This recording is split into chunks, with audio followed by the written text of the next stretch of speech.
महाराज आपने न केवल कथा श्रवण कराया, प्रभु के दर्शन भी मुझे करा दिया। आपने श्रवण ही नहीं कराया, सुनाया ही नहीं, प्रभु का दर्शन भी आपने करा दिया। आपने बतलाया कि सारा जगत ब्रह्म का ही है। आपने बताया कि सारा जगत ब्रह्म का ही है, सब में ब्रह्म ही है। तक्षक जगत से पृथक नहीं है, यानी कि तक्षक जो डसने आएगा वो भी प्रभु का ही एक रूप है, क्योंकि उसके अंदर भी तो आत्मा होगी। अब मुझे भय नहीं लग रहा है कि प्रभु ही आएंगे हमको डस कर ले जाएंगे, इसलिए उससे भी अब भय खत्म हो गया है। तक्षक जगत से पृथक नहीं है, वह भी ब्रह्म रूप ही है। मैं आपको बार बार प्रणाम करता हूँ प्रभु।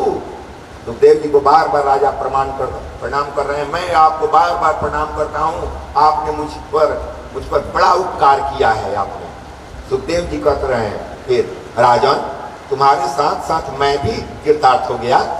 ऐसा नहीं कि तुम केवल कृतार्थ हो गया, मैं भी कृतार्थ हो गया प्रभु के ध्यान करते हुए, उनकी कहानी बताते हुए, क्योंकि मुझे भी कथा श्रवण का लाभ मिला है। क्योंकि श्रवण की कथा श्रवण कुछ और कर रहा है, क्योंकि आत्मा है अंदर, वो कर रहा है ना, हम थोड़े कर रहे हैं। इसलिए हम भी सुने हैं इस कथा को, तुम ही नहीं सुन रहा है। पहले बार बार मैं कह रहा हूँ कि बोलने वाला वही या सुनने वाला वही।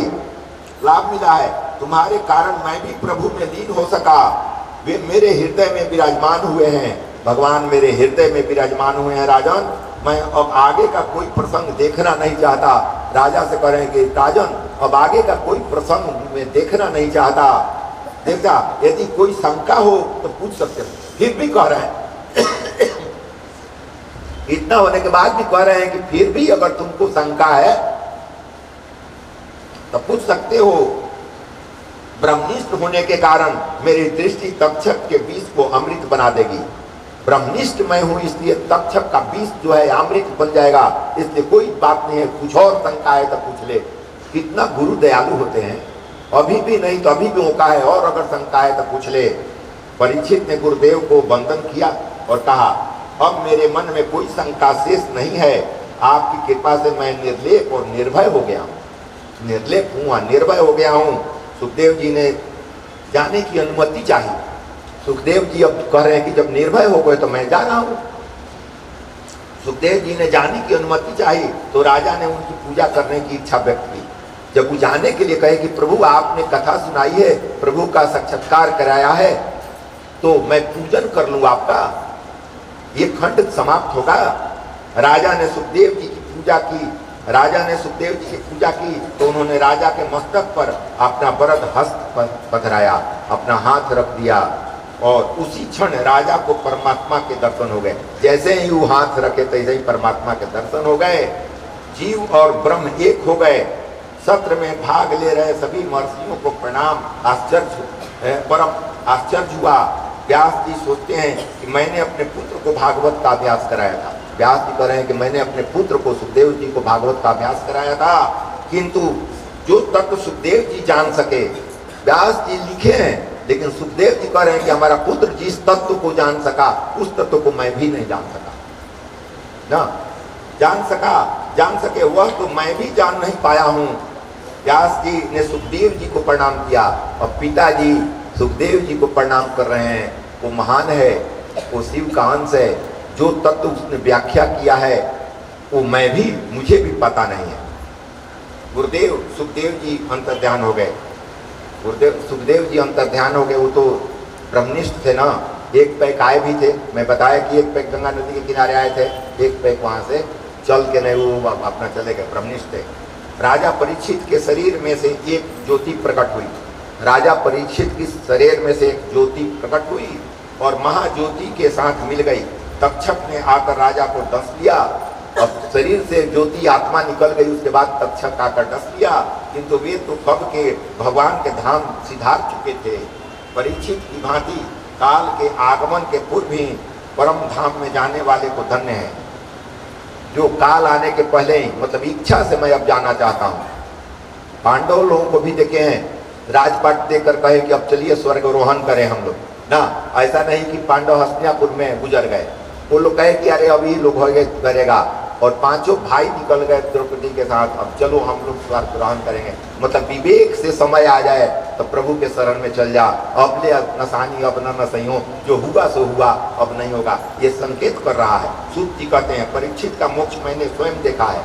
सूत जी कह रहे हैं कि परीक्षित का मोक्ष मैंने स्वयं देखा है।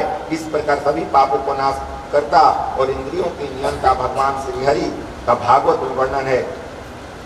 कथा सुनकर जीवन में उतारोगे तो कथा का श्रवण का सार्थक होगा। कथा सुन के अगर जीवन में उतारोगे तो कथा श्रवण सार्थक होगा।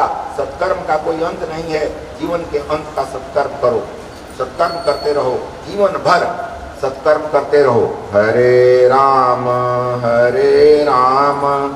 राम राम हरे हरे, हरे राम राम राम हरे हरे, हरे कृष्णा कृष्ण कृष्ण हरे हरे, हरे कृष्णा कृष्ण कृष्ण हरे हरे, हरे राम राम राम हरे हरे, हरे राम राम राम हरे हरे, हरे कृष्णा कृष्ण कृष्ण हरे हरे, हरे कृष्णा कृष्ण कृष्ण हरे हरे, हरे राम राम राम हरे हरे, हरे राम राम राम हरे हरे, जय गुरु जय माँ जय हनुमान, संकट मोचन कृपा निधान। जय गुरु जय माँ जय हनुमान, संकट मोचन कृपा निधान। जय गुरु जय माँ जय हनुमान, संकट मोचन कृपा निधान। जय गुरु जय माँ जय हनुमान, संकट मोचन कृपा निधान। प्रेम से बोलिए श्री सद्गुरुदेव भगवान की जय, माँ योग माया की जय, महामृत्युंजय भगवान की जय, महाकालेश्वर भगवान की जय, जगत जननी की जय, राम दरबार की जय, हनुमंत लाला की जय, आनंद कंद भगवान श्री कृष्ण की जय। हरा हरा